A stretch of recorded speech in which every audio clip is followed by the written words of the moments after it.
Thank you, Mr. Doso, for giving us this opportunity. And I think I want to also thank my family for being here. My brother there, Victor, Olivia behind there. My brother also has joined me online, Willis. My husband also has joined online. And all those friends of mine who are online. I also have June over here, who has joined me, a very good friend of mine. And some are also coming. Now, I want to start this with a story. And before I do the story, when you go to read my book, the first sentence there would be a quote by Mel Robbins. And it goes like this: you have been assigned this mountain so that you can show others it can be moved. Not on the spiritual side, but on the mental side. Now, a few weeks ago, we went to Sagana for team building. And the team building event, for those guys who've been to Savannah, it's a place where there's a lot of water activities, whereby you are required to do a few things in the water. Now, for those people who know me, I am afraid of heights. They're already laughing over there. And equally afraid of water. I'm not a very good swimmer, but my children are champion swimmers. They actually made sure they did competition so that they learned how to swim the best way. And I used to joke to them that they'll rescue me in case there's something happening in the water. So they're competitive swimmers, and I'm glad that my son, Glenn, is still doing it in the university. My daughter, Bianca, and Corinne are also swimming in their various categories. Now, coming back to my story about Sagana. So when we arrived at Sagana, it's a very beautiful place, and when you're going to the conference room, you're ushered through, you have to go through a very interesting bridge, and the bridge is basically on top of the water, and then you look down at one point, it's a waterfall. So remember, I fear heights, and I fear water. So there I was trying to conquer that bridge, and a few steps over there, I was very afraid. I asked one of my colleagues to hold my hands, and they just laughed like, Eunice, you're here for this thing, and you're already scared. I was like, I am scared. So we proceeded on to the conference room, whereby we had the formal activities, because we needed to look at our numbers, among other things that you do when you go for team building. So once we were done with the official part, we were taken out by the instructors. And at that juncture now, they were giving us instruction of how the next activities would be in the waters, what activities it would be. And my mind was just not there. So they gave us the safety jacket, and I kept on calculating in my mind, do I really need to do this? Because it was not a mandatory activity for us to do. So what I decided is to just take on the jacket and listen to what he was saying. So they gave us so many things, and sometimes it was just, I could not hear what they were saying because I was really thinking the next move, the next move, the next move. Then we were given the jackets, and we were told now we were taking to the first activity whereby we'll just tread in the water, swim a bit, get accustomed to the water so that the tension can go away. So you can imagine I was one of the last ones to get in there, although I had the safety jacket. So we did our thing over there, and after a few minutes, I got accustomed to being in the water. Then we left for the next activity.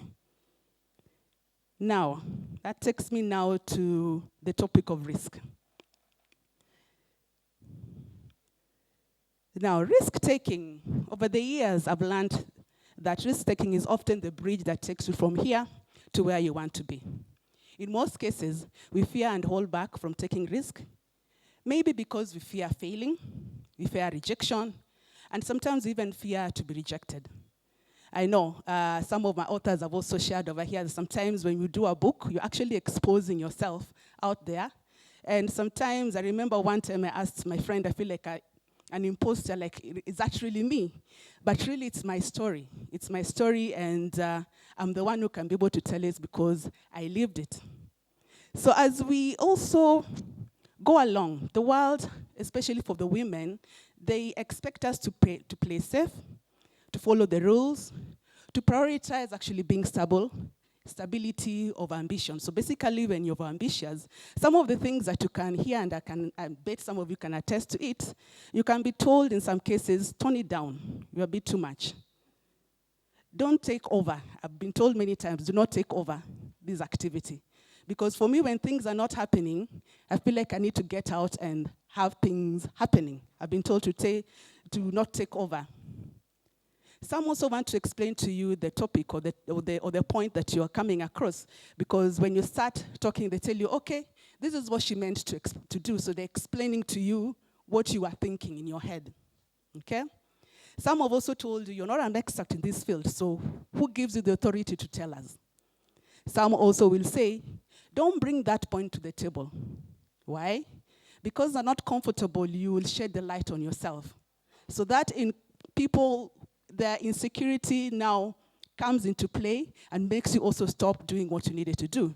So such things, you all face them in our lives.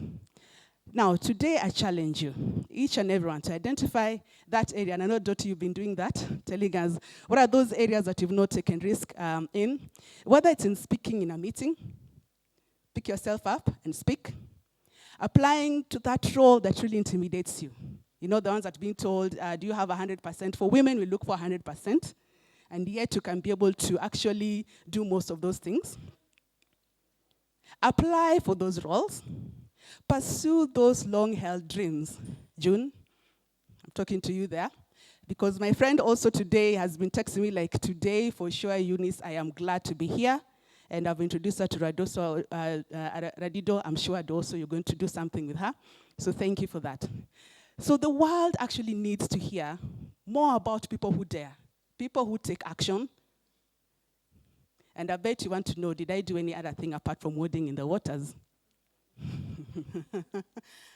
Of course I did. So after wading in the waters, we're now taken to the next activity.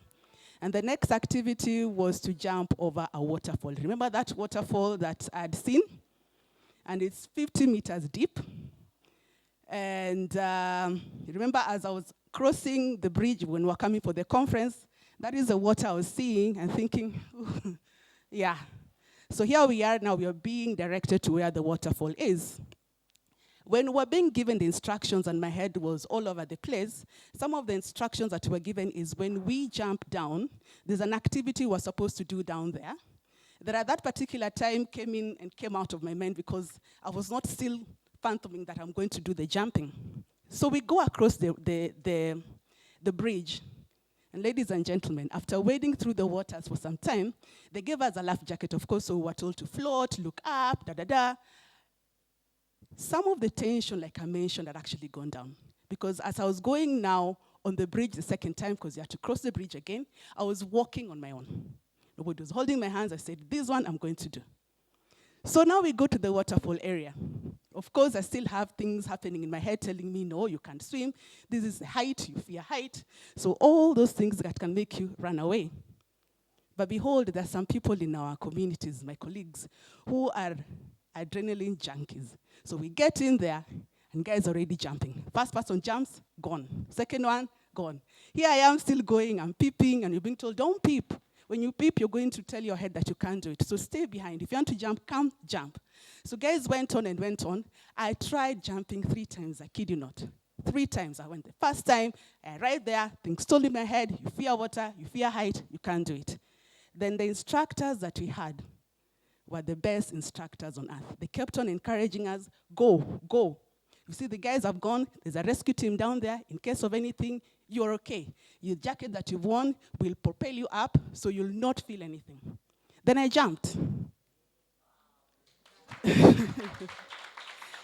The jumping, as I was mid-air, I still thought, what am I doing? And before I could even finish that sentence in my head, I was already inside the water.